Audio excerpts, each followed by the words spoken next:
Said I'm about to make history. Said I'm about to make history. Yeah. What's good, y'all? It's your boy American Mass coming to y'all with another episode of Black History. Yeah, I hope y'all are doing good out there. I hope y'all are staying strong, you know what I'm saying? I hope y'all are out there making y'all's voices heard.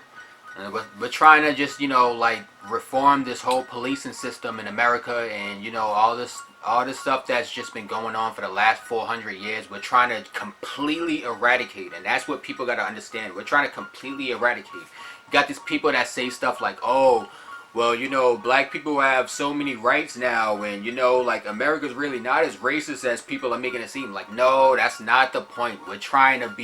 We need to be on an equal playing field. Like, that's just the point blank period. And right now, we're way down here, and you guys know exactly what I'm talking about. Today, we're going to talk about the Tulsa Race Massacre. This remains one of the worst incidents of racial violence in the history of the United States. It's also one of the least talked about and one of the least known. Now, after World War I, the majority of the country saw a spike in racial tensions, including the resurgence of the white supremacist group, the KKK, as well as there were numerous slayings and lynchings going on, as well as efforts by African Americans to keep those things from happening within their communities. By 1921, fueled by oil money, Tulsa was a growing, prosperous city with a population of more than 100,000 people. But crime rates were high, and vigilante justice of all kinds wasn't uncommon. Now, Tulsa was a highly segregated city in which the 10,000 black people that lived out there, majority of them were confined in a neighborhood called Greenwood.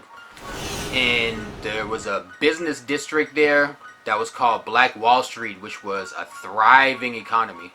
On May 30th of 1921, a young black teenager named Dick Rowland entered an office building elevator at the Drexel building on South Main Street.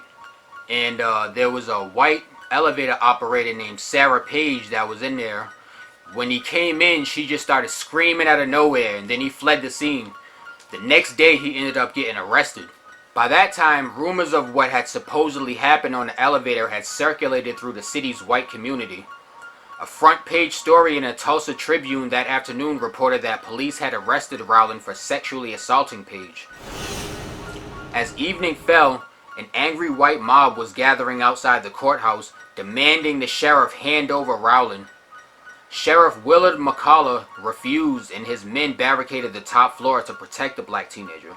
Around 9 p.m., a group of 25 black armed men, most of them being World War I veterans, they went to the courthouse to offer help to Rowland to guard away from the white mob and the KKK and all the people that was there that was trying to have the sheriffs hand Rowland over so that they can lynch him, you know what I'm saying? So these 25 black men went to the courthouse and were like, we're not letting y'all take him, we're not letting that happen. But the sheriff ended up turning them away, of course.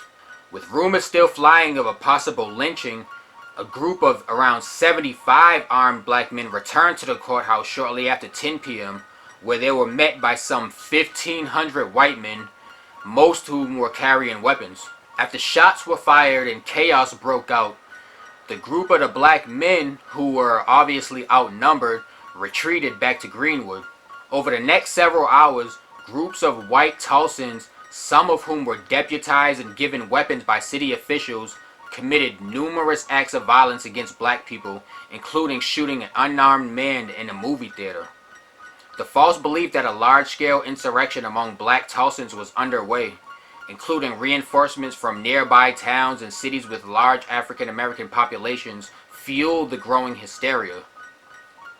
As dawn broke on June 1st, thousands of white citizens poured into the Greenwood district, looting and burning homes and businesses over an area of 35 city blocks. Firefighters who arrived to help put out fires later testified that rioters had threatened them with guns and forced them to leave. About 12,056 houses were burned, 215 others were looted but not torched. 2 newspaper companies, a school, A library, a hospital, churches, hotels, stores, and many other black-owned businesses were among the buildings destroyed or damaged by fire. By the time the National Guard arrived and Governor J.B.A. Robertson had declared martial law shortly before noon, the riot had effectively ended by that point. Though guardsmen helped put out fires, they also imprisoned many black Tulsans, and by June 2nd, some 6,000 people were under armed guards at the local fairgrounds. In the hours after the Tulsa Race Massacre, all charges against Dick Rowland were dropped. Police concluded that Rowland had most likely stumbled into Sarah Page or stepped on her foot or something, and that was the reason why she had called him. But, like, really, that's the conclusion that they came up with after this whole massacre and basically shutting down all of Black Wall Street. Now they want to say, oh yeah, maybe he just stumbled into this girl, or maybe it wasn't that big of a deal, so, we'll drop the charges now. Like, really ridiculous here. Kept safely under guard in jail during the riot, Rowland ended up leaving Tulsa the next morning and reportedly never returned. The Oklahoma Bureau of Vital Statistics officially recorded 36 dead. A 2001 State Commission examination of events was able to confirm 36 dead, 26 black, and 10 being white. However, historians estimate the death toll may have been as high as 300. The Tulsa Race Massacre stood as one of the deadliest riots in U.S. history, behind only the New York draft riots of 1863, which killed at least 119 people. For decades, there were no public ceremonies, memorials for the dead, or any efforts to commemorate the events of May 31st to June 1st of 1921. Instead, there was a deliberate effort to cover it all up throughout all of history. It was literally a concerted effort to make sure people did not know anything about this massacre at all. But you know what? That's what I'm here for. Okay? So make sure y'all hit the subscribe button. Make sure y'all hit that like button. And I'm going to be coming at y'all with the stories that they're trying to erase out of the history books. That's what we going to be here for. And we're going to spread this out. And we're going to make sure that everybody knows and has the knowledge, and so that our next generation is even better than this generation.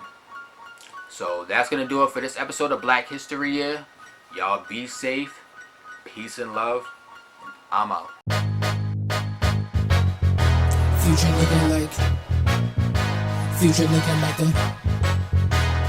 looking like the sun when you I think it's